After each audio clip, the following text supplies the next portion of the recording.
Okay, awesome. We want everyone to hear. I want to welcome you all today, and I want you to just open your hearts and just listen, and I don't know, just there's God's presence is here today. It really is, and I know many of you are going to be touched, and He's going to heal many hearts today, many souls today. So I want us all to stand and give a warm welcome to Janice Wright, our warrior princess.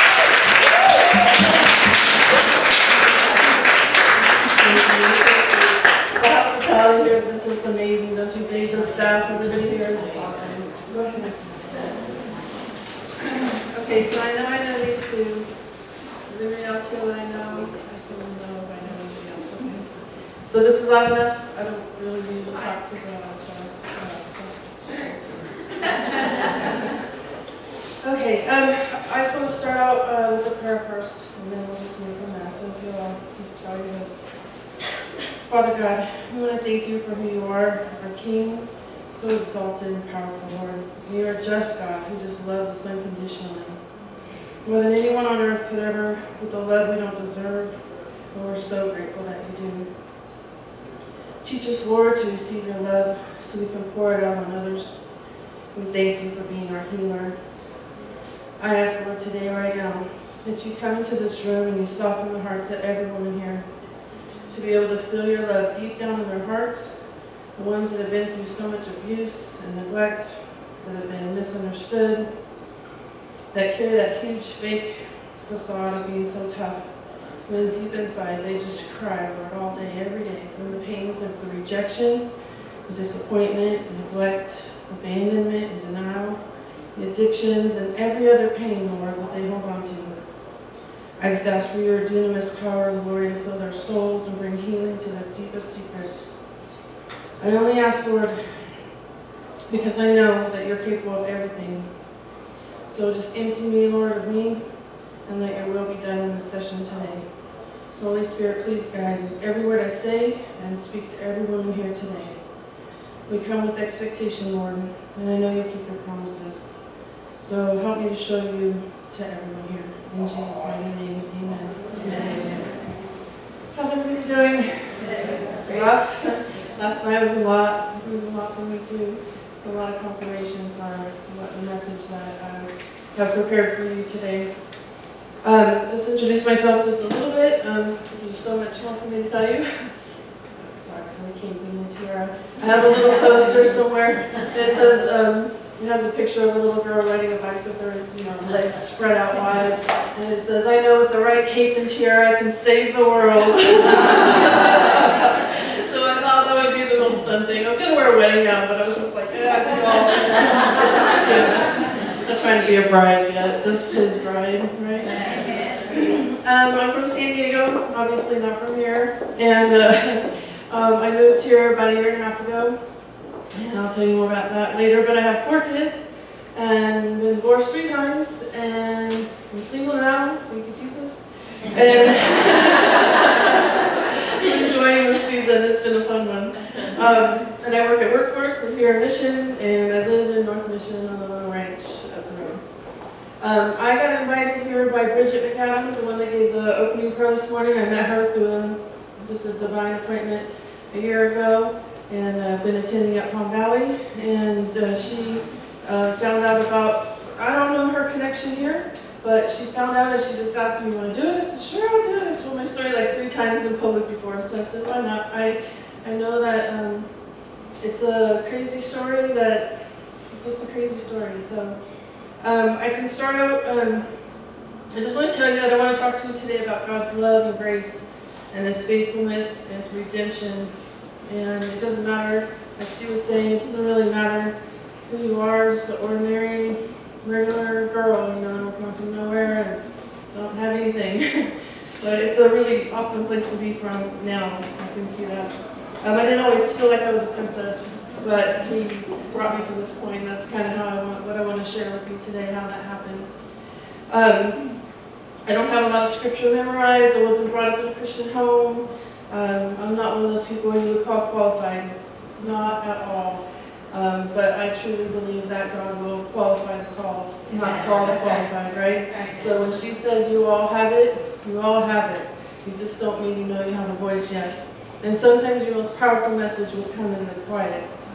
It doesn't have to be in the loud, or in the boisterous, or in the public, or in front of a podium. It's sitting with your sisters, you know. I was saved at 8 years old. I thank God every day that that happened then, because I see the road that I was on, and if He wouldn't have been with me then, I wouldn't be here now. So I certainly needed His protection. I'm not what I would describe as a perfect person even now, not even close. But He is perfecting me to be the perfect me, the one, the true self, the one that He raised me or knit me to be before I was even thought of. So, through many bad decisions over my life, He's turned everything around. He's turned everything around that Satan meant to steal, kill, and destroy into some of the most beautiful events in my life. So I have one story in particular I want to tell you. I always begged God to let me use the story, but I thought He would use it a different way. I never thought He would use it 30 years later to tell, because I didn't know it would be that long. I thought it was just like that day. So I had no idea. I had no idea that it would go this long. Only my narrow vision could discount what God can really do with any of our situations. So it's only when we look back that we can see all the puzzle pieces that we put together. We cannot connect the dots forward, but it sure is fun to do backwards. I'm not nervous at all. I only say that because those secrets, sometimes it's really shameful, right? Well, not sometimes, they're always very shameful, no matter what capacity they came in. And so, you know, you still pray that those people don't judge you. You know, you're gonna tell it, you know, just like she was saying today, you're gonna tell it, what people are gonna think. Do I really have to tell that part? Do I have to tell that part? You know, I don't want to tell that part because it was messy. So I came up with it from a classic family. My dad worked, my mom didn't. We lived in sunny San Diego, and it seemed like a totally perfect, normal little life. But my mom was raped by her father when she was a teenager, repeatedly. And so when it came time for us kids to come around, she wasn't capable of being that nurturer and all that. And she didn't let my dad either. So I have a brother, an older sister, and a younger sister. And we pretty much did without. We kind of just lived on our own. We had my dad was trying, but mom wouldn't let him, so we had a really difficult time with that. So of course when us girls got some hormones, all of that's worn off, right? We were all trying to find affection and love in every wrong place, absolutely every wrong place. Even though we went to church all the time, I remember like looking at the youth pastor, wow, he's really cute, you know. You know, I mean, that's how messed up my head was. I just like didn't get it. I certainly didn't know, you know, 30 or 40 years ago that there was this relationship with God. That's not what we were getting preached to in church, right? I mean, it wasn't about that. It was about just showing up, looking cute, families behave, shut up, you know, be quiet. And that was it. Like, it wasn't about really getting to know it with my parents being a complete disaster. There was no, you know, we weren't learning that at home either. So I pretty much was a loner. I think all of us were, all four of us kids. We just kind of did our own thing, didn't mess with each other, and that was kind of it. And which will give you a hint of why I'm here.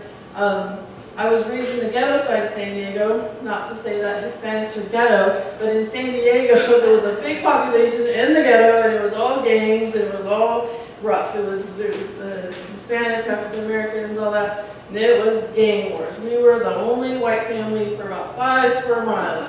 So I became colorblind really early, which was fantastic. And I had the benefits too, because we lived on the end of a dead-end street, so all the quinceañeras, wedding parties, everything was there. It was great. I loved it. I was like, bring it, bring the food, bring the music. I love it.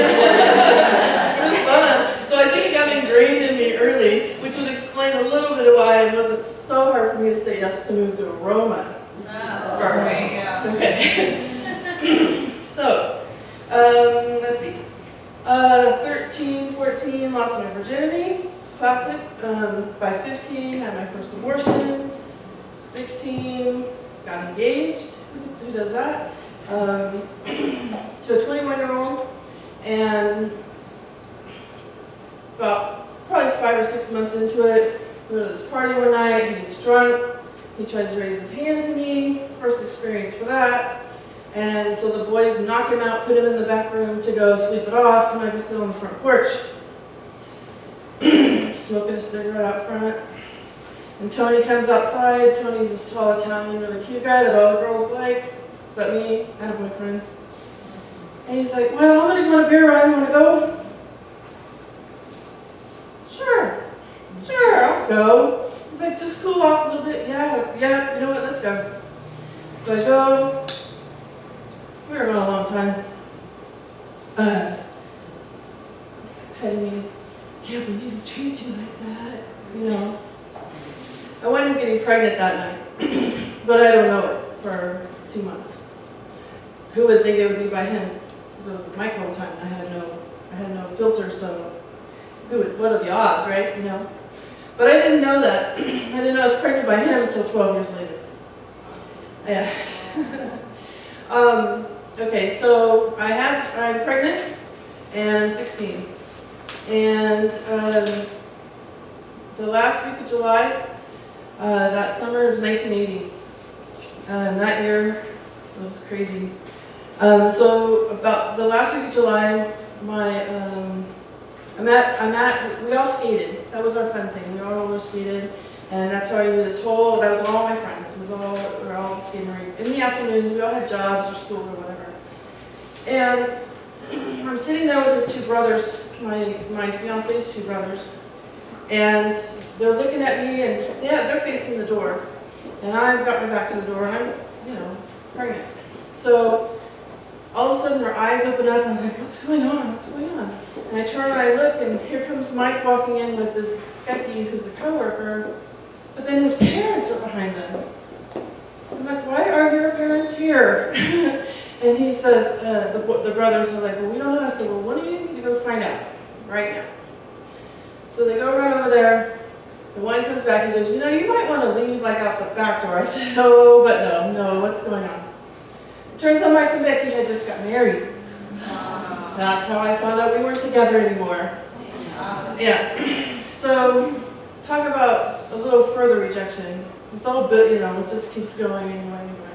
First, I don't respect myself at all, period, anyway. I had no self-esteem anyway. Getting straight A's in school and all this stuff, but now I'm pregnant, I'm ashamed of my family, all this stuff, and now this. It didn't make any sense to me. So then I went to the OBGYN, I don't know what to do, and he's like, well, it's too late to get rid of it. I'm like, that really is too bad. What are you going to do? So he says, I have this couple that's coming in doing fertility stuff all the time. They can't get pregnant. Maybe you should consider putting her up for adoption, or the baby up for adoption. So I thought, well, I don't know. I guess. So I don't know. I guess maybe. I don't know. If you think it's good, I think it's good. I just had this gut feeling like, okay, it's gonna be fine. Just do it. I said, okay, I'll do it. So every day was okay, and the next day was no. I can do this myself, and my mom's like, I'm not raising any kids. Thanks, Mom. And at this time, my dad was in Israel. He was working over there in a construction job. And so he wasn't home. And like I said, that was the last week of July that it happened. My mom and my 3 sisters were home one day on August 2nd, 1980. And we're sitting there and we're just talking on the back porch. And unbeknownst to us, 35 cop cars were surrounding our house in the front. We had no idea. So we're sitting there, we're just talking. All of a sudden we hear on the front door. So we all were running out there. It's like Mom and me and Linda and Karen. Linda's my older sister. And the cop looks at her, and he points to her right on the screen texture. He says, we want to talk to you. And she just started bawling, and she turned around and looked at my mom. She's like, I'm sorry, I'm just sorry, I'm just going to tell you I'm sorry. And we look out there, and they're all outside their cars with their guns drawn. You know, like, what the heck's going on, you know? And here I am pregnant, I'm like, you can talk to her right here. You don't need to take her anywhere. You're talking like, oh, got all this integrity, right, you know? I said, you talk to her right here. You can talk to her here. And he's like, yes, okay. You know, I can hear her saying now, you know.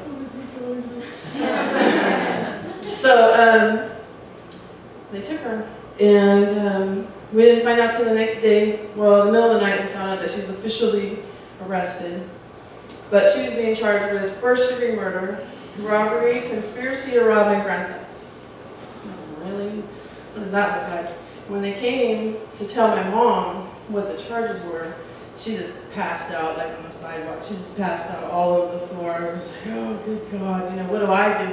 I'm pregnant. Dad doesn't know. My little sister's absolutely no help at all. And I just didn't know what to do.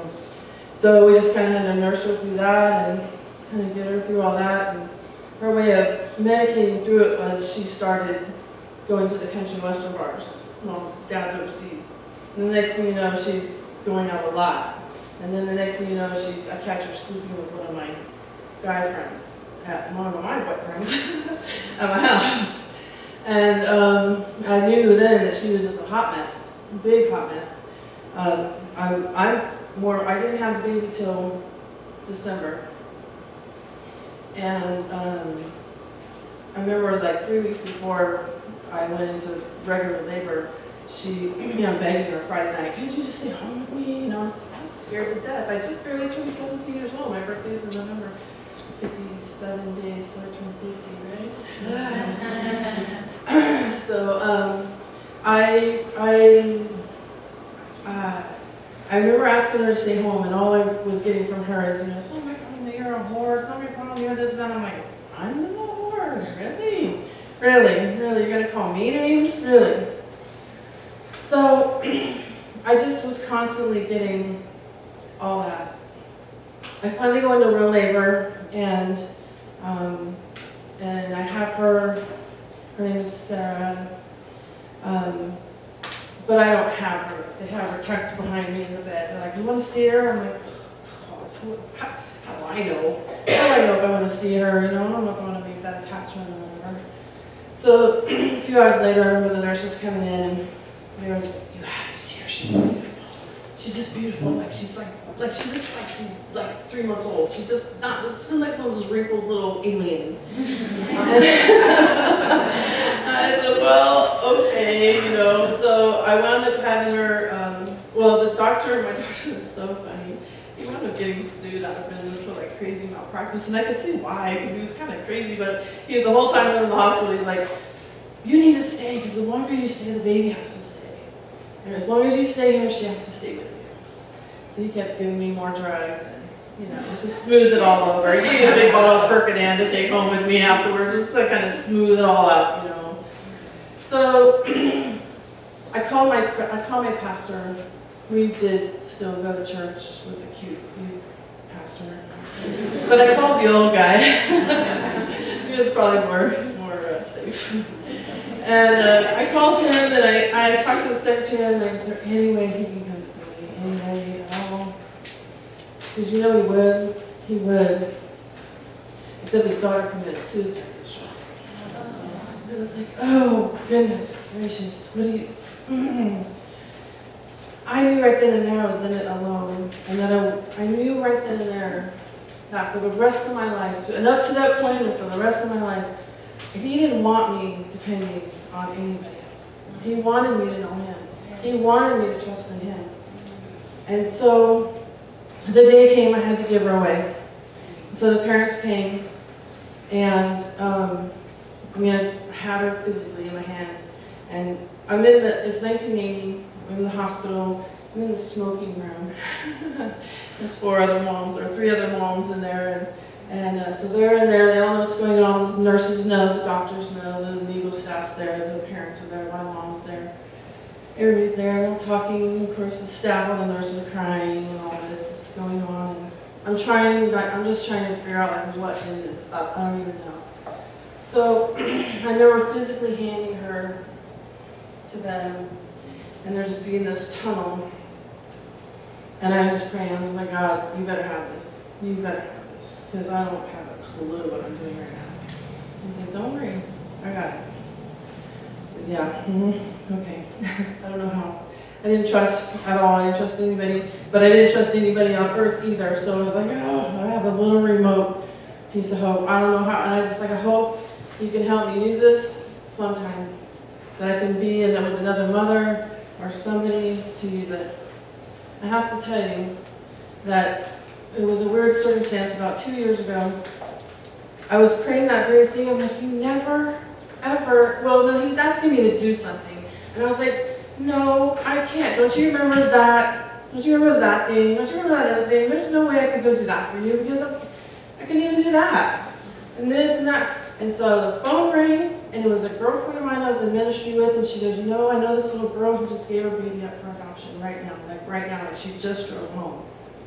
And I want you to call her. And that was the first time ever. And it was just like, oh, you didn't forget, and you didn't use it for something bad, you know?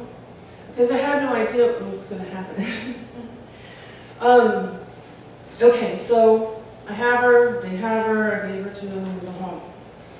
And I did the whole bottle of Brexit for the next 3 weeks. I moved on with my life. I went back to school, kids were mean, I dropped out, took the high school proficiency exam, got out that way. I went to work, at the mall, did all that kind of stuff. And then community was just kind of, I don't know, I just had to get away. So I got away, and I moved to Sacramento, and my girlfriend, I was living with them for a little while, maybe about 18 months or so, just kind of ran away. And then I came home, and I was home about 5 weeks when I got a phone call on a Saturday. I was about a half an hour from leaving to go to work, and it was the nurse who was in the pregnant minors program that I was in, and she went with me to deliver because she knew my mom wasn't going to go in with me, and we just had a bond. I was like the only one out of 40 girls giving her baby up for adoption. So I was surprised to hear from her. I hadn't talked to her in 3 years. And she says, my neighbor is starting a law practice, and he's looking for a couple of girls to come in, and they want, so I'm recommending you if you're interested. So that worked out. And I wound up doing that, and through that job, I met my first husband, and we got married, and we moved to Central California right away, and I was pregnant 6 weeks after we got married. So we had Insta family. We had Brianna in 87, Zachary in 88, and Caitlin in 90. So 1990, I'm cooking dinner, the baby's dinner's thing, my husband took the kids out, and I got a phone call. And I had been receiving some mail from the adoptive parents. They had sent me some pictures from time to time, but it wasn't a lot of communication. And all of a sudden the phone rings, I answer it. She goes, Janice? I said, yes. She goes, this is your daughter, Sarah. Okay. So it was like the most crazy, awkward conversation I ever had that time. Oh, and I forgot to mention, in 1980, my sister did get convicted. And she got a 25 to life sentence, which she served 28. So she wasn't the only one in prison. We were all in that same bondage. We were all married to it, tied to it, couldn't get away from it, the whole family. My mom,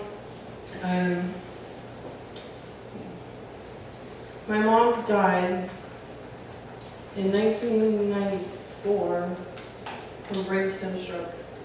And it was the answer to her prayer. Because she had lived in so much depression and so much guilt, and so much guilt over my sister. We kept trying to tell her over and over again, but Linda was 23 years old. Now that my daughter was 23, and I'm like, oh, maybe that. But she's making decisions on her own. And she knows better, but she's making decisions on her own. And for her to go live the life that she was living, it was drugs, it was all that stuff, it was all that. It was a nobody guy, I hate to say that, but he wasn't anything to them. It was a drug deal gone bad. Her husband actually killed the guy. And she could have done 20,000 things to stop it. and she didn't. And so that's why they threw the book at her. And she was the first woman to get sentenced out in California in 25 to life after they just repealed the death penalty.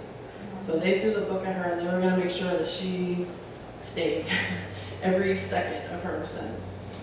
So that was going on. We were constantly going there and dealing with all that. And she was hardcore, like the language, everything that was coming out of her mouth. I felt so sorry for my parents having to go visit her and, deal with the whole, the guards are just power hungry. I mean, does anybody have prison experience in here? I mean, it's nasty, right? I mean, it's just the people, it's so bad. And it's just like dark and dark. There's very few, the light, you could see the ones that were like the light, but everything else is dark and dark. So I had this phone conversation with Sarah, and it was the most awkward one I'll never forget. And I just felt like life was good after that. A couple years later, she was 12, and she called me again, and she asked me when was the last time I got pictures of her. I said, well, it's been quite a while. And she says, well, I'm going to send you some then. So she sends me this nice big pack of pictures, and I open them up, and I go, oh, she's Italian. Who knew? I go, how is that Tony guy? Tony something. I don't know. Who knew? Who cares, right? I didn't care. These guys know.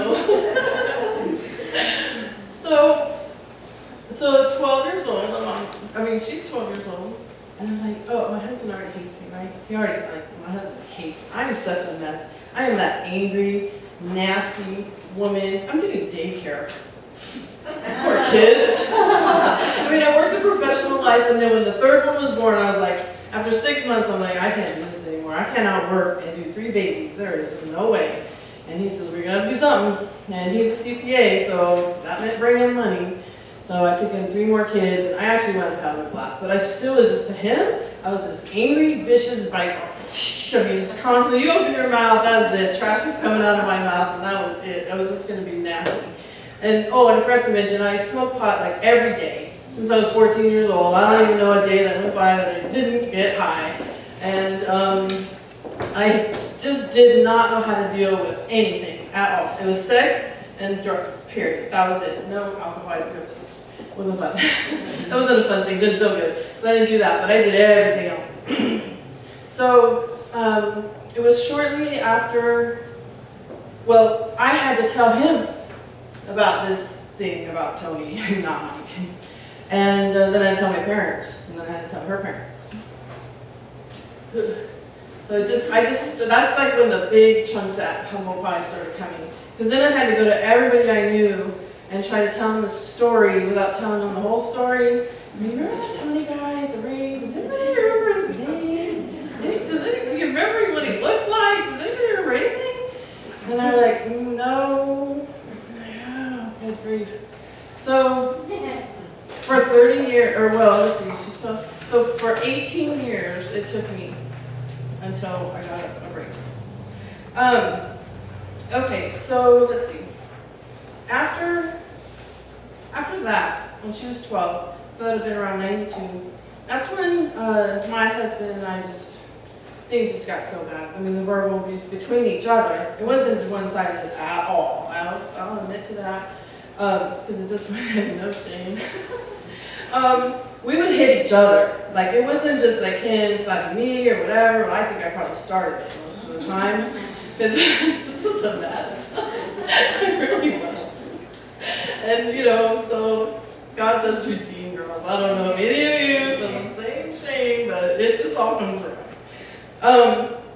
It got to the point where I couldn't take it anymore. And in 97, we finally got divorced. So thank you, Lord. And the pain, but of course, like she said, everywhere you go, there you are. So yeah. I'm still here. So 6 weeks later, after the divorce, I met Janice in the bar. Of course, in the bar. And I wouldn't let go of him. I was just like, okay, pay attention to me. It's mine. And I did everything I could to just manipulate the whole entire thing. And I shouldn't have, of course. A few years later, he turned into an alcoholic and drug addict, but he took pills were his favorite. And we had this great big huge TV thing, and he loved porn. He loved porn, like, Satan just sucked him in, he just like that cyclone, that fast one. He was down the pit before he knew it. He's asking me to go to swinger parties. He's asking me to do all this crazy stuff. I didn't know which end was up again. And I just screamed out to Jesus. I hadn't gone to church all those years. And I was just like, this is not good. I don't feel right. My kids are a hot mess. I mean, they're just a mess. They're just a total, complete mess. They're not living in the light of Jesus at all. They don't even want to talk about it. If me and their dad were any image to them of what Christianity was like, they didn't want no part of it, and I don't blame them one single bit. Not at all. So I was home, and I saw Joyce Meyer for the first time on TV. She saved my world. It's like she talks about real stuff that really happens to people, and it just changed me completely. I started going to church, and I think I was there maybe 3 months going. Started to get involved and meeting some mentored like women and things like that. It was a holy roller like Pentecostal church, and I was raised in a hymnal Lutheran church. So to me, they were like, live, and I mean, they raised their hands. They actually stood up. They were happy to be there. I was like, oh, this is different. I like it. And so I would go often, anytime I could. I don't care if the kids didn't have dinner. I'm leaving. Do you understand? I'm gone. Like you don't make me happy. I'm gonna go where I feel better. You are just gonna argue with me. They're not. They're gonna hug me. You know. I was out of there. So my husband. I got a phone call from the pastor one day. I was cracking up laughing. My husband had gone to the church, and he went to the secretary's like little podium like that right there. He slapped his hand and he goes, I want to talk to the preacher. And then she's like, okay, what for? He says, I want to meet the man who stole my wife. I want my wife back. I want her back the way she was. And the secretary's like, okay, I'll go get him. She didn't know what to do. And even though we wound up divorcing, he kicked us out of the house. He's like, you guys go. Well, we were gone and actually officially divorced maybe 4 months, and he gave his life to the Lord, of course. And about a month later, he got baptized. So, yes, God just works it all out. He convicted him incredibly hardcore, but it was so painful for me. So I still had like no self-esteem. I still had none of that stuff. I was hanging on by a thread. I had 3 kids now by myself, and they were all fixing to be 3 years together in high school. For 1 year, the 3 were going to be in high school. Through that time, we had the opportunity to go spend some time with Sarah. She didn't live too far away, and so I did first Mother's Day. I did. She was raised in a Jehovah's Witness house. So we didn't do Christmas or birthdays or anything like that, but any other reason I could go up there, I would do that. But when my oldest, Brianna, when she realized that she wasn't the oldest one anymore, she was kind of mad. She was like really mad. And she took it out on me, and she took it out on everybody else, and then she took it out on herself. And she started doing the same cycle. Abusing herself, alcohol, all these kind of things. Brilliant girl. But she couldn't pull it together. So the other kids, of course, followed suit. Everybody just became this big, huge mess, and I couldn't control it, and I still didn't have the tools to barely keep my life in order. So I told Brianna, she was 18, I said, you have no direction in your life whatsoever. You need to do something quick before I inflict harm on you, because I just didn't know what else to do. And she wound up joining the Navy. And I can tell you now, she's been in for 8 years, and she's in the Pentagon now. Yeah, she's at the Pentagon serving. I don't know what that means. I don't know if we should be scared, or if it's all okay. Like, I don't know if she's controlling everybody and her picking, or what's going on there, but I know that that's what she's at, so she's safe. So we may not be, but but she is. So that part's golden. I just hope she doesn't make anybody mad there. I have a son, so Zachary, he also joined the Navy for a while. He was in for 2 years, but he didn't have such a success story. Brianna did do a year in Iraq and a year in Guantanamo Bay in Cuba. But Zachary got shipped off to Bahrain, and he was an intelligence specialist, and he had to keep secrets. Well, I don't know where he gets it from, but he's a little bit of a talker. Well, I didn't know I had a voice until like 3 years ago. He found his early. And he has so much trouble keeping that all in him. He couldn't tell me like what he did for a living. He couldn't tell me anything about his job. He couldn't talk to his coworkers. Couldn't talk to the bartender. He couldn't talk to anybody, or he'd go to jail. So he wound up medicating with alcohol, and then it wasn't enough. So then he started huffing those air compressed cans. I don't even know what that looks like, but that's what he did. And they found like one day he didn't come to work, and it was late. He was 20 minutes late, and they were whoosh, on his house. And they found him on the bed with 4 empty compressed air cans on his bed. Thank God he was still alive. He does have brain capacity, high brain capacity, and they shipped him off back to Virginia to go through rehab, and then they gave him a separation date of September 11th. I'm like, really? Couldn't you have done like the 10th or the 12th or something? But anyway, so that was in 90. Oh no, that was further ahead than that. 2000 something. Anyway, he's been out for 4 years now? I think about 4 years. So his didn't go so well. Caitlin, the youngest one, she is now a licensed cosmetologist. She's been certified or licensed for 2 years. Hasn't cut one single piece of hair since she graduated from school because she's scared that she's going to poke somebody with a pair of scissors. Like, I'm so glad that I earned all that money to pay for your school, so you can go work at the barbecue place that you don't eat meat because you're a vegetarian. It's great. I love it. I wish I was going to put together a little PowerPoint of them, but then I really didn't know how you would think of me after you saw them. They're actually extremely adorable, but you know, she's got, we call her Sherbert sometimes. She has all this funny color hair and tattoos and pierced all over the place. But she's really adorable. She has an amazing spirit for people, but she's a mess. And her and my son live together right now in San Diego. I did just go see them last week. I just got back the night before last. So back to 2007. 2007, I moved to San Diego from Central California. And it was just Caitlin and I, my youngest one and I. We didn't know up from down, and I was still with me. I was still there. And I tried dating, didn't work. I was going out with these Christian guys from church, dating Christian guys from church. They thought that we're all adults now, we can sleep together, it's okay. We're consenting adults, God understands. I'm like, what Bible are you reading out of? Can you show me that? Can you show me that? Because I'm not sure I think I know where that is. And, little alcohol, little whatever. I'm like lost and I'm a total mess and I have no boundaries whatsoever. So I'm like, okay, whatever. Go to sleep. Like, the KVMV here, the radio station. It's like K-Love, the national Christian station. We go to sleep with that on the radio, we wake up to it in the morning after, all night. And then go to church and sit next to his mom. This is great. So, it just kind of kept going on and on like that. And then he finally says to me, we're not like a thing. Well, then what exactly do you call a thing? Because I thought that was a great thing. I thought we were deep in the thing.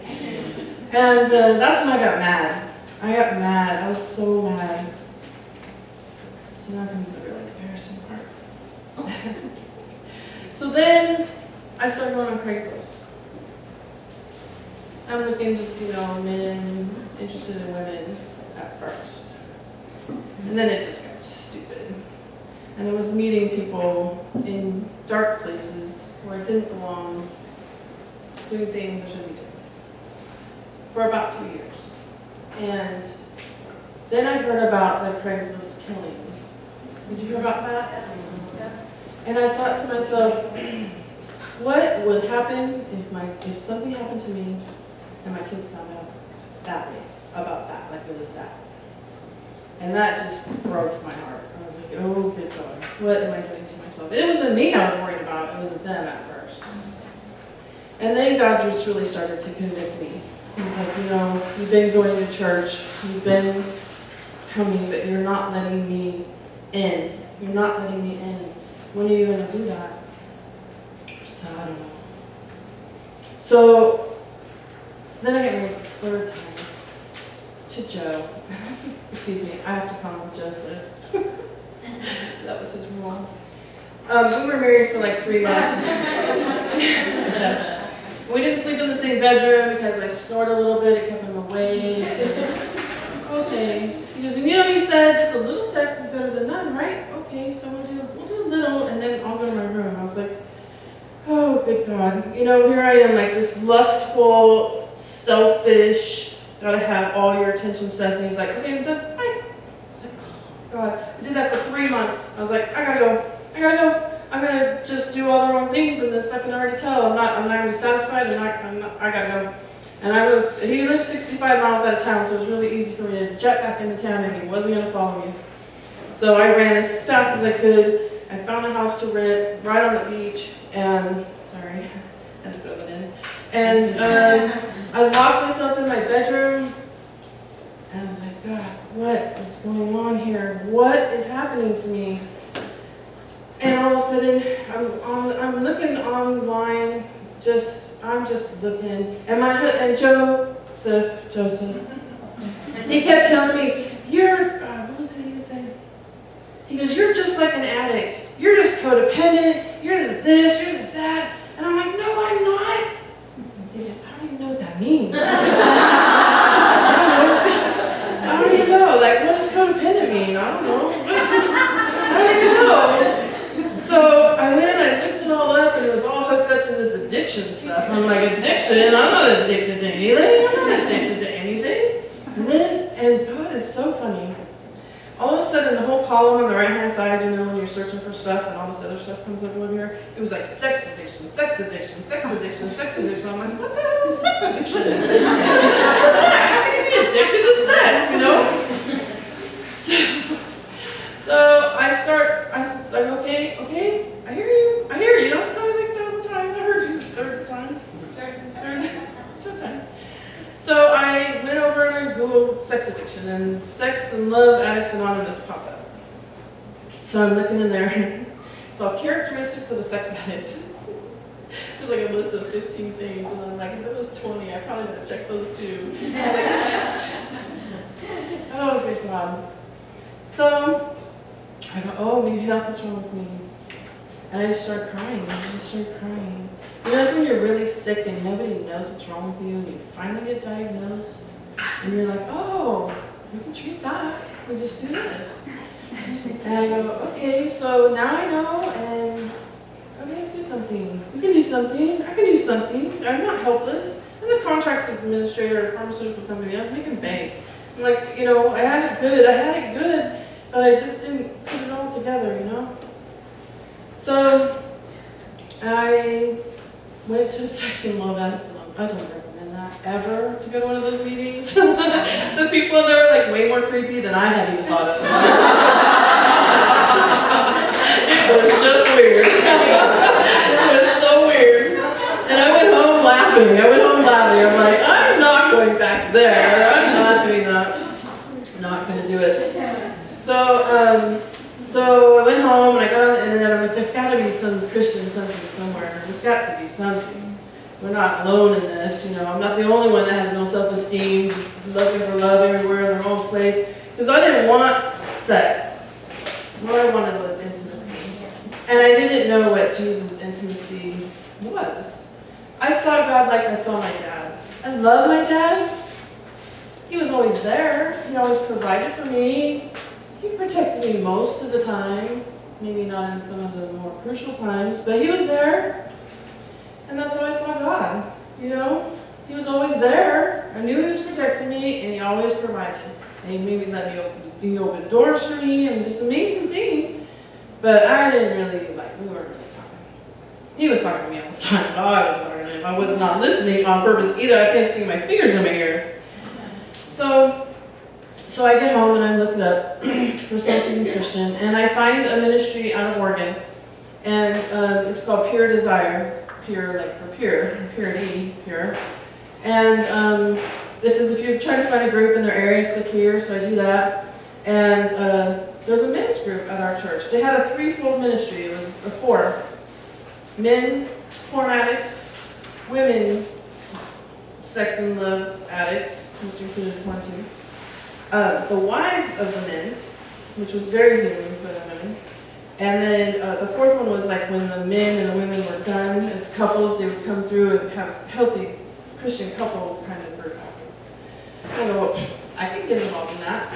So I called the church, and there was one men's group at our church where I went. And I went to a huge church. It was big. We had 5 services every Sunday, 3,000 people. It was 15,000. We called it active congregation. And so I called the men's ministry, and I said, hey, you don't know me, but I'm interested in leading a women's addict group. And he says, that is so crazy. Hang on. He puts me on hold. He gets 2 other women on the phone. He introduces me to them through a conference call. And then one of the ladies says, she's crying. And I'm like, what's the matter, Liz? What's the matter? And she says, we were yesterday at church on Sunday. We were just praying and praying and praying and praying and praying and praying that a woman like you would come and step up. And I was like, oh, good Lord, I'm not sure about that responsibility. Okay, that was the first time I said yes. That was the first time that I really remember saying yes. That was the most amazing adventure I ever went on in my life. I started a support group with 3 other girls, and we went through it for about 8 months together. And then the next cycle came around, and we had a pretty big women's ministry too. One that would fill up like that room like we did today every Wednesday. So then they had me get up and announce it in front of everybody. It's so funny. I'll never forget this girl, Denise, but we call her Dee. She stood up in the back row after I gave my thing, and she looked at her leader, which was the wives to the husbands. She stood up in front of everybody. She had no shame. I love her. She's crazy. She stands up and she goes, I'm sorry, Victoria, but I'm going in that group. We just had an amazing time. I think I cycled after over 4 years. I cycled about 400 women through there. And it was really powerful. And of course, I was only doing it to save myself. And so I just continually got more and more healing as time went by. During that time, I found ways to get ministered to. And one of them was going into the strip clubs with my home girls, you know, the other leaders. I used to hang out with them and go to their Bible studies just for fun. I wouldn't say just for fun, but it was really just hearing these hardcore stories of women that had taken it a step further. I mean, don't, like she said today, but don't for a second think that I didn't think about doing all that. You know, I was so close to just stepping over that line, so close. And I didn't know, God's good, that's all I can say, because I don't know how I would have not, I don't know how I didn't go that far. It was His grace only. So I run the group. Let's see, I don't think I'm missing any kind of story. Okay, so during the time that I'm running the group, I get approached by National Geographic to do my story. Oh God, like she's saying, to get up and be intimate and tell the things that you know and say the things that you have to say in more detail. And I mean, I didn't realize that it was all about exploiting. I didn't know they were going to do that. I had no idea they would do that, but it turned out to be a little. But in the process of the filming and doing all those kind of things, the producer, the director, the sound girl, all got saved. And it was all because we were doing this mock class. They were filming this mock class at our church, and we had balloons out. And I highly recommend. Well, I have a lot of ideas if anybody needs help. But we would take a balloon and we'd write people's names on it, guys' names. The author was really funny at the support group we're in. She's like, you know, write down John and Joe and the guy in the bleachers and the dude in the bushes. You know, if you can't remember their name, like, whatever you gotta do. So I'm saying it like that. And then the guys on the crew, they got their little balloon. And they're like writing stuff down. Because we're gonna pray about soul tie breaking. Yeah. You know? Yeah. Because every time you have sex with somebody, you're not, we had a little joke. Well, not a little joke. But penises weren't going to heal your heart. Only Jesus' love, you know? And we also said, you know, Jesus was the hottest guy we ever met. And that we could just be in that. Like, we got better than anybody else, you know? And just live in that love. And try to just dig and dig and dig for that love every day. And when it was the hardest, when it was the worst, when you felt the worst, all I could hear my mom telling me over and over again, even in my 40s, you're a whore, you're a whore, you're a whore. Like, I'm not. She used to tell me I was fat all the time. I look back at my teenage pictures, I was like, that is not fat. That is not my idea of what fat was. I didn't even look, like I shut the photos down. Like I didn't ever even look at them again. And I was showing somebody, I don't remember who, and I was like, it dawned on me, I'm like, that's not fat. You know, I was fine. Why are you labeling me with all that, you know?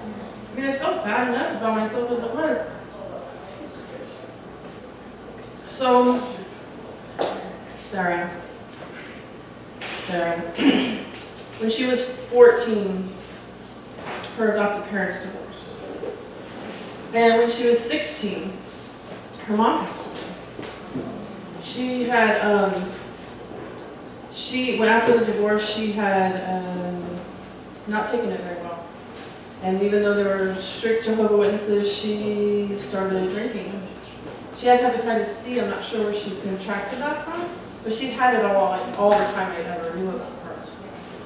And so she starts drinking. That's like the worst thing she could be doing. Then she meets a guy at the biker bar, which was right down the street from their house, that she decided was the easiest, safest place for her to walk to and back. And it turned out it was her sister's ex-husband. And they would get in these violent fights. They would just drink and come home, and they would do all this stuff. And Sarah is not used to being in that kind of atmosphere at all. He would leave, mom would pass out, and have to deal with the aftermath in the morning. I didn't know this for several years. I didn't know all that had happened. So, of course, guilt. It was heavy on me. The mom did, 3 times it turned out, she would overdose. And when she overdosed, then my daughter would have to call 911. Well, her dad, or adopted dad, was the sheriff. And his new girlfriend was the dispatcher. So when she calls 911, she's getting the dispatcher who's calling the dad, the strong. So she's just trying to suck all this attention in because she's just as sick as I am, it turns out. So Sarah had to deal with all that. The 3rd time, though, they took her to the university and they said, you know, they tried to see if she was a transplant recipient candidate. And they realized her history and they told her no. And the next day she died. 2 years later, Sarah started school. And I was just, mom died. 6 weeks later, she graduates valedictorian of the class. Proud. 2 years later, she starts college, and I was lucky enough to be able to help her do that. And when she was 19, and we were doing some guilty mommy shopping, I love to make that time with her. We were in the mall, and she stops me, and she's the same height as me. She has my eyes. She's very tiny. She has long, beautiful hair, like dark brown hair. She puts her hand on my shoulder. She goes, I just want to ask you something. I was like, what now? What now? I don't even know. And she says, I just want to know if I can start calling you mom now. And before I could respond, God said, I told you, I have this. I cried like for 3 hours. She said, you stop that. I would know. Wait till we got home, you know? Like, no, I'm sorry. I've been waiting for this like my whole life. I never thought I'd see you a second time. let alone all these occasions. So to me, every single one of them was like this huge, amazing gift. But I still haven't found her dad. Still don't know. Tony.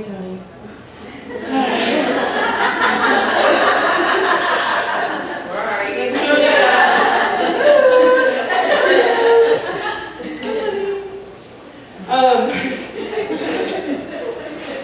This is awesome.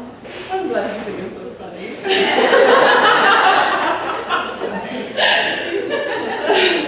How much time do we have, sweetie? 25. Oh, really? Oh, goody. Okay. Okay. All right. Let's see. I'm glad I skipped it last. You want to go forward? This is more fun. Okay. So, I did the show. It came out on the air.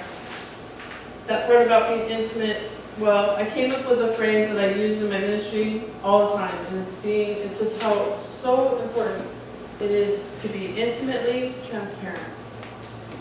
Because when you tell your story from your heart to whoever, and it doesn't matter who, God will do all the rest. Like, you don't have to be responsible for how they receive it. That's their issue. And God will deal with them about that. But it's you. It's just you.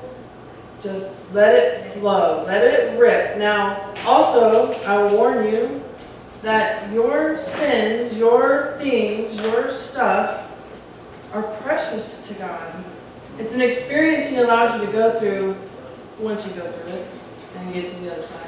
That whole learning experience, that's not for everybody. And you know it says in the Bible, be careful not to throw your pearls to the swine. Sometimes your sin and all that stuff, you don't have to tell everybody. Because not everybody is going to receive it for His glory. And if they're going to use it against you, like my sisters. We haven't talked in 3 years. My oldest daughter, Brianna, we haven't talked in 3 years. October coming up. My dad died October 3 years ago, and after that, like, that was it. That was it. He cut me. And I know it's okay. Because at first it wasn't okay. Like, the first month was like, what is going on with you guys? What? I don't get it. Like, why are you not talking to me? And they wouldn't answer. They wouldn't answer. And they wouldn't answer. And as time went by, I really just started to learn that whole stripping of the vine, throwing away those branches that you don't really need to have in your life right now. Because it turns out, I couldn't have had them in my life for what was to come. Because they couldn't deal with it properly. And they would have not been the support that I needed to make the next journey. So the show comes out in March. I'm not going to tell you the name of it. March in 2011. And by October 2011, my company fired me because of it. It was a pharmaceutical company. We were merging with other pharmaceutical companies, or preparing to, and they felt that I would be some kind of, I don't know, there was 500 people that worked for us. How would anybody know who I was sitting in the contract as processing paperwork? I didn't even talk to anybody. I don't know. But I was offended for a minute, and then, well, they fired me because they can't fire me for that, right? So they fired me for excessive personal internet usage. Well, really? Compared to who? Show me, like, the records, you know? Yeah, right? Well, it could have been me, but it could have been true, maybe. But I was on, that's what I did for a job. I was on the internet all day. That's what I did, not for personal reasons. So I was like, really? Really? And he so offended me. He sat back in his chair and he looked at me. And this is the guy I talk to every day. He's the CFO of the company. I talk to him every day. And he just sits back in his chair, folds his arms, and he looks at me down his nose, and he says, you know, I can just fire for whatever reason I want. It's an at-will state. I can do whatever I want. And I just thought to myself, you know, stand by, brother. Stand by. I don't even know, but I'm not going to say. I just felt this weird vibe right then and there. I did not know, but I just knew it wasn't going to be pretty. But I was hoping I could kind of see it. Because I'm still human, right? I'm still pretty fleshy. Not rose to sainthood yet. But I just spun my chair around and I looked at the HR lady and I'm like, just show me where to find. She's crying, you know. Oh, this isn't right. I'm like, I know, don't worry. And I just heard God tell me right then and there. Now all those things I asked you to do, she said, didn't have time for it. Now you have plenty of time to do all those things. I'm like, how am I going to do any of that? I mean, I was making good money. I had not one dime saved because I've been paying my daughter's tuition in schools and all this. I don't know what I'm going to do. But it didn't matter because it didn't matter at that point. He just said, well, that I went home. It was a Thursday. Friday, I filed for employment. 2 weeks later, the weekend of my birthday, in the mail, all I get is my letter from unemployment, denying my unemployment. And I said, okay, God, if this is my gift, or I said, if this is my birthday card, what's the gift? And he says, where I want to take you, your faith needs to be that big. Are you in or not? Do I have a choice? Probably not. I go, yeah. I mean, I don't know what else to do. And that was it. Like, that was the defining it, the final end.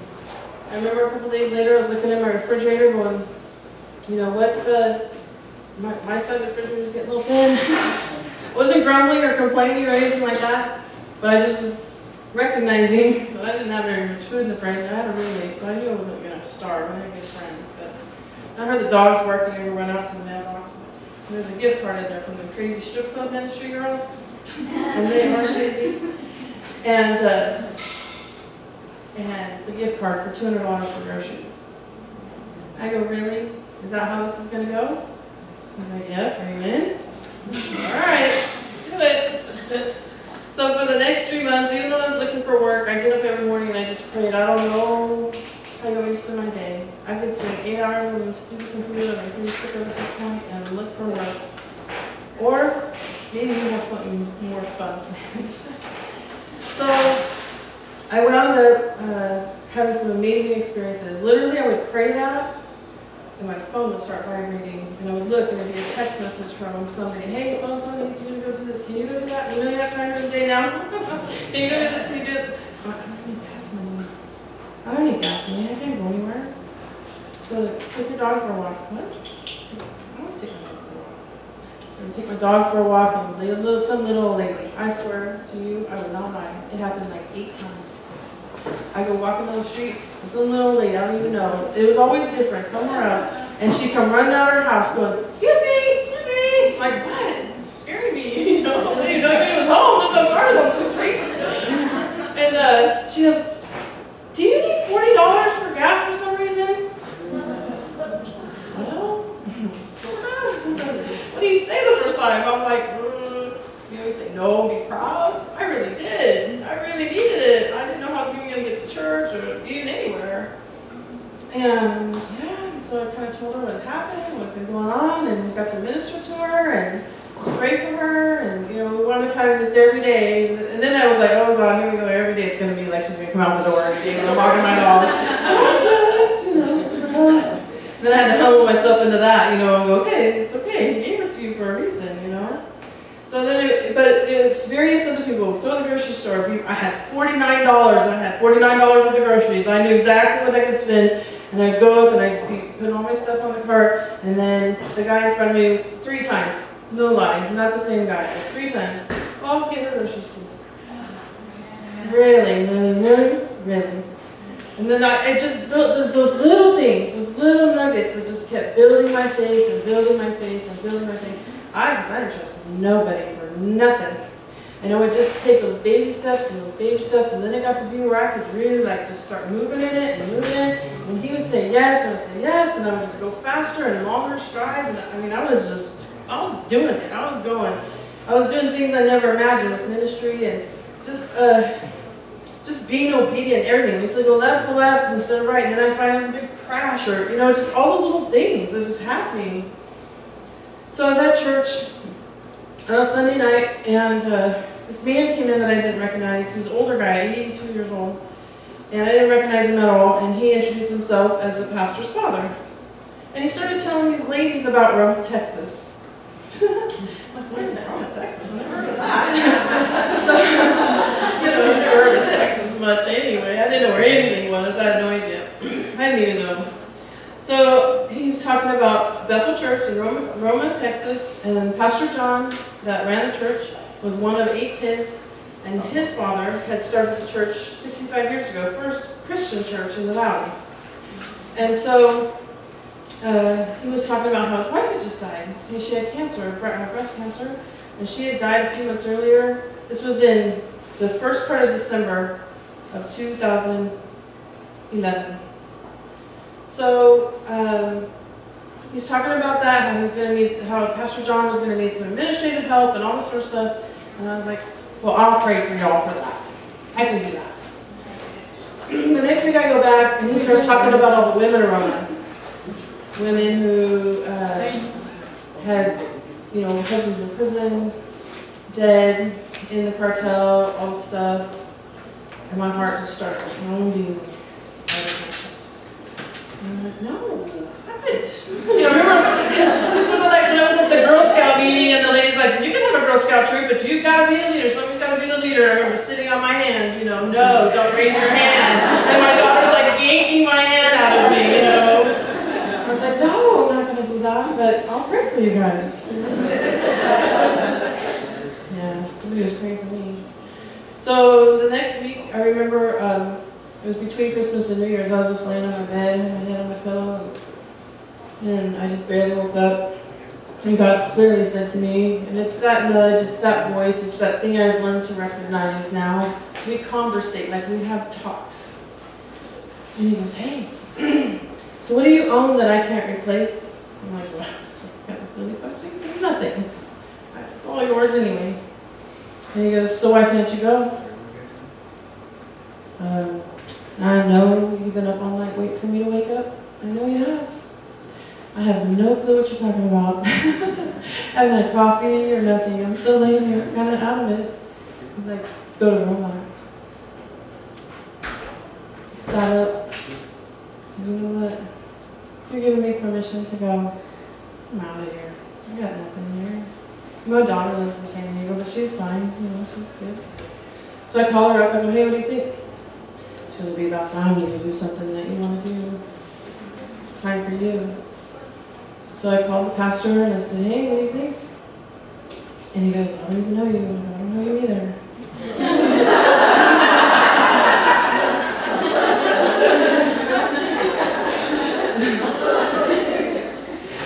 So he said, you know what? Bring it.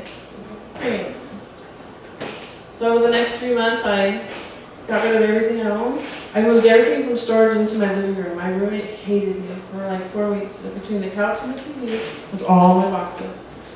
And I vowed to get rid of every single thing first before I went, but I didn't want to move it anywhere else because I wanted to be able to see the TV, and I wouldn't do it if I moved it on the wall. So I had to break the stuff down before I could watch TV. So I did. I got rid of everything. And my little beater Ford Ranger pickup out front with a cover shell on it is all I own. What I could fit in it, that's still to this day all I own. Let me tell you, that is freeing to not have all that other stuff. And I know you're married, got families, whatever, that sort of thing. But for me, it just was the most amazing thing to let go of all that stuff. I've been toting that crap around for 35 years, easy stuff, and more stuff, and more stuff. I just put all these totes out and I just start sorting it all out. You're gonna get your stuff and you're gonna get stuff, and I just filled up the trash like every week. It was like trash. It was the thrift store, local thrift store was so happy. They got so much things. So I came and it was amazing. And no pressure. Okay. So so I came and I just kept saying yes, and I had an amazing experience over there, although the women were not super friendly.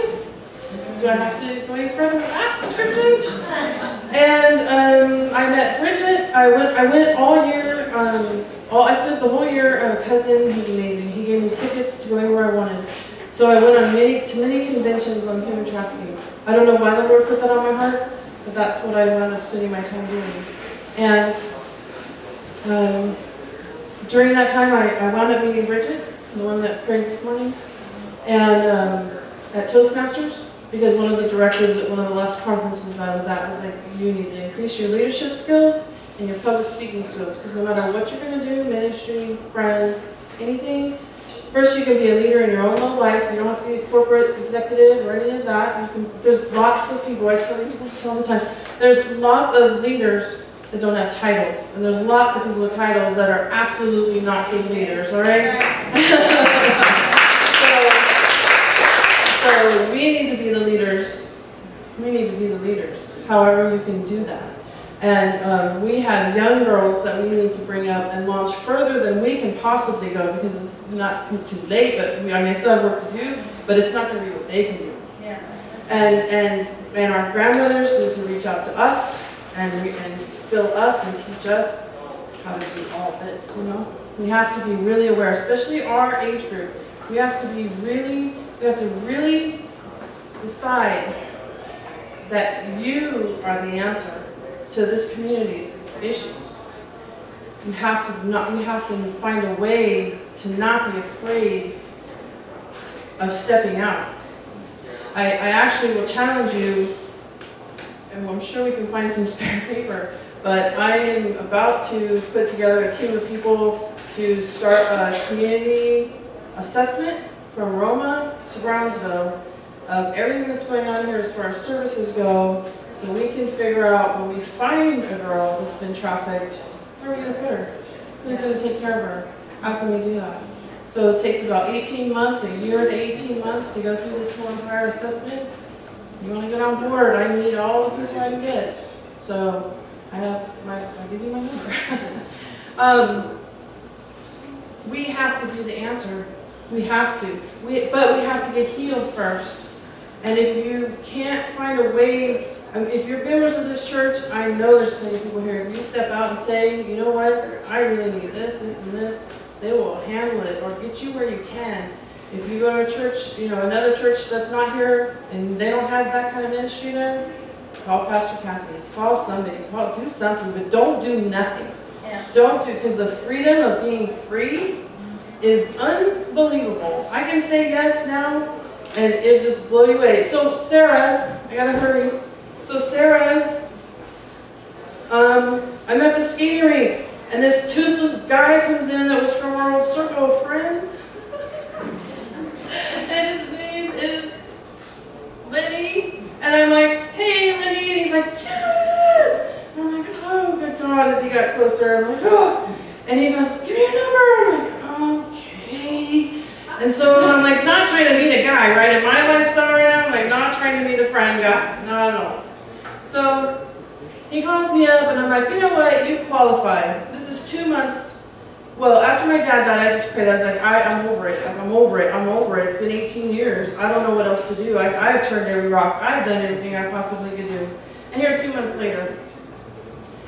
So I go, you get the $64,000 question. You remember that Tony dude that worked at the rink, the really hot guy that all the girls were out with all the time? He goes, oh yeah, my sister dated him for years. His parents live across the street from my parents. Really? He goes, my sister's in school right now. She gets out of school in like an hour. I'll have her call me, have her give me his real, his last name, how to spell it. I think I know, but he's like, I don't have teeth. He's recovered, a drug addict. So he calls me. I already had paid my 1995 subscription on US Search and had Tony written in there. Like I was waiting for the last name. I had the report within seconds, and I called him the next day. I'm like, this is going to be the most awkward phone conversation I've ever had in my entire life, because I'm sure, first of all, you don't know who I am. You won't remember me even after I tell you. But I'm pretty sure that we have a 30-year-old daughter. And he's like, oh, really? I tell him the story, and he goes, it sounds like something I might have done. So, long story short, he didn't talk to me for 2 years, didn't answer my texts, phone, emails, nothing. And then Sarah and her husband called me in May, or early May, and told me that they had decided to move to Thailand to be missionaries. So I said, well, okay. So I texted him again, no response. So when I got the search, I got all his other information too, and I was like, I'm so bad, I had no shame at this point. I write his brother on Facebook, his brother-in-law on Facebook, and I'm like, here's the deal. And so he texted me like 3 days later, he's like, I don't really appreciate you writing my family, they don't even want to hear from you again. I'm like, that's cool, I don't care about your family, really, but you answered, so there we are. So it took about 3 months to convince him to do a DNA test. And he did. But it took forever. And by the time we got the results, it was July 28th. And he was, in fact, her father. So the next day they talked to each other for the first time on the phone. And of course she's been jumping up and down for over 2 years waiting for this, just anticipating that she might really have a dad, maybe. And I'm like, what if it's really not him? She's like, then it'll be Mike, and then I get to choose what to do with that. And I'm like, okay, whatever. So the following week, so that was on Tuesday night, we got the results. Wednesday they talked. Thursday she told me all about it. And Friday I was at the Water Walkers Conference in McAllen. I'm like one of the only adults I think in the back. I'm just back there just worshiping. And God just said, and it was August 2nd. It was the same day my sister got arrested. Same day that all that went on. I didn't forget. She's been out 5 years. Just about 5 years, and a few weeks shy at that time. The 29th is her anniversary. September 29th is her anniversary. And she got out at 11 in the morning, so it's 29/11. So I'm just standing there worshiping, and I'm just in it. Like I was not even tripping on nothing. I was so happy. I was so happy she got her dad. I was so happy. Like this is a long time. 18 years of waiting, and well, we wound up being 20 altogether. Does something to you. I was in so much bondage. Plus just everything else. There's a shame story after shame story. I had to repeat it over and over again. So I just remember just standing there, and God says, I know what today is. Okay? He goes, you know what? We just draw the line today. Like that's it. Like you have no more obligations. Your list is complete. Your list is done. Now it's time for mine. What does that look like? And he says, yeah. And he says, just close your eyes. Just close your eyes. And he gave me my videotape. Does anybody else get videotapes? You do? Just like a little thing. And I go, how's that all going to happen? He goes, you're asking me how's that going to happen? Of course it's going to happen. Probably. So I just keep saying yes. I just keep saying yes. I can't believe, my thing on Twitter says, you're going to still use me, even me. Still, after all the stuff, all the pain. I can't even tell you all the pain I inflicted on my kids, all that. I didn't even consider till the other night I was watching a movie. It's called October Baby? I sat there and it's about 2 babies that lived through a botched abortion and were adopted into a family but didn't find out till they were adults, or she didn't find out till she was an adult. But anyway, I'm just watching it and I realized that, well, first I thought, well, my own abortion, right? And God just did this cleansing power for me just like right then. It had before, but it just really hit me again all of a sudden because I maybe not had let go of everything. And he just showed me, you have a baby in heaven. You have one. She's waiting for you. He kept saying she. And I was cool. She's a she. And then I realized that all my other kids had lost a child. My one daughter had an abortion, my other daughter had a miscarriage, and my son revealed to me very recently that he got somebody pregnant, and they'd had an abortion. And I'm like, wow, I have 3 grandbabies in heaven. I kept thinking, I'm not a grandma yet. That's right, almost 50, I'm not a grandma. And then I said, yes, I am. And it dawned on me that we have to leave a legacy. It's going to be a good one or a bad one. And we need to choose how we're going to live our lives. Like, are we going to stay in this bondage and just stay in it? Or are we going to step out and be what God said how we are? You know, he says that we are his princesses. We have to find a way to live in that, and really live in that, and really just take it deep, deep, deep, deep down, and live in it. Let him live in you. And don't be afraid of what other people are going to think. You know, when we start walking the right walk, he'll take care of the husbands, the boyfriends, the children. He'll do all that, because that's the promise he made me. That if I do all this, that he's got all that. I go, good, because you know what? There's not a thing I can do for them. They are such a hot mess. I couldn't touch them with a 10-foot pole. It's hard enough for me just to love on them, you know? And it got proved to me again. I was with them this weekend. I flew out Friday, came back Thursday night, and it was tough. I was in San Diego with the little ones, and I was so couldn't wait to get away from them and just go to Sacramento and be with the older one and her husband and push them off. It was very difficult, but I was like, right, I spent like 4 or 5 days with you before at a time, you know? I felt a little guilty again, and that was Satan. I'm like, no, no, no. If I have to go to Thailand, I'll go. If we can Skype, cool, we're going to do it every week, you know? But you just really, I'm not sure how he wants me to close this up, but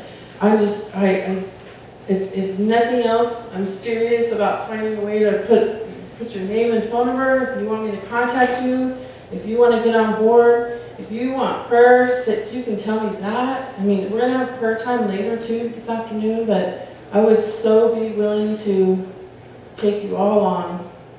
You're all very beautiful, and God sees you even more than that. I mean, he sees you through Jesus.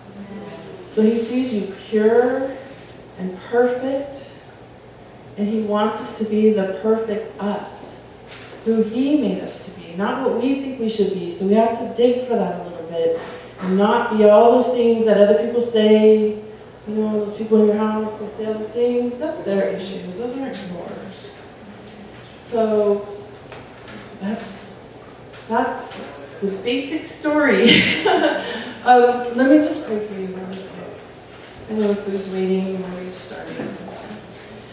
Oh, Lord Jesus, I just thank you so much for coming here today, Lord. I just thank you for loving us, just for loving us through all of our messes. I mean, I stand here today, Lord, as a not as broken woman as I was, but I am so far from being where you want me to be. And I just thank you that you continue to give me the tasks that you've given me. And I just ask, Lord, that you awake that dream and that and vision in every woman in here today, Lord.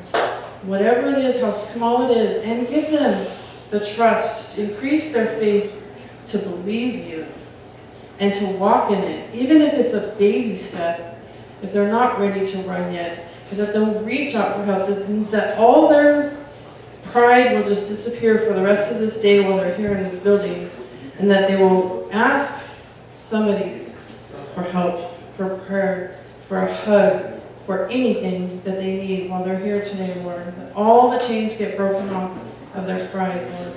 Because that is first. We love you, Lord. I just want to praise you. In Jesus' name, amen. Amen.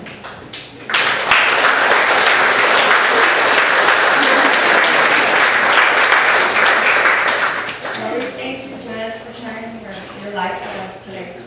I just want to let you all know, if you are interested, if you could write on the bottom part of the paper that I handed out, maybe write your name, your phone number, email, and then tear it off and we can hand it to her. That way she can keep in contact with her and the ministry that she's going forward with, because it would be very powerful, especially here in the Valley.